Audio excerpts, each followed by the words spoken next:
Très bien, j'ai une réservation au nom de Claudia. Il est 11 h, cette cliente vient retirer la carte de sa chambre. Juste de ce côté-ci. Dans cet hôtel 4 étoiles, elle ne fera qu'un passage express.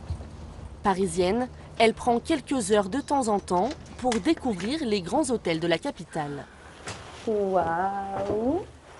Ici, elle ne restera que 4 heures. J'ai un train à prendre en fait pour partir à Avignon tout à l'heure.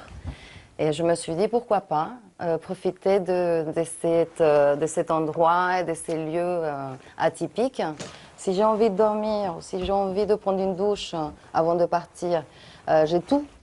Un micro-séjour à l'hôtel, de plus en plus de personnes en font. Le concept est né dans cette entreprise du 9e arrondissement de Paris. La réservation se fait sur Internet, sans acompte et donc sans trace bancaire. Séduisant pour les amateurs du 5 à 7, mais pas que. On a 40% de la clientèle qui est une clientèle business, on a 20% de la clientèle qui est une clientèle de travel, c'est-à-dire des gens qui voyagent et qui ont besoin de chambres dans les zones d'aéroport ou dans les zones de gare.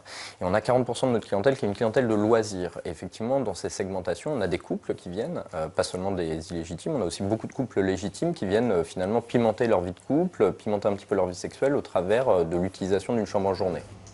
Si cet entrepreneur a flairé le bon filon, les hôteliers tirent eux aussi leur épingle du jeu. 30 à 75% moins cher qu'une nuit, les micro-séjours sont un outil de rentabilité.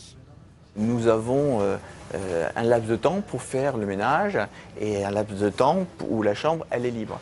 L'idée c'est ce moment qui est libre, c'est de pouvoir l'exploiter au mieux.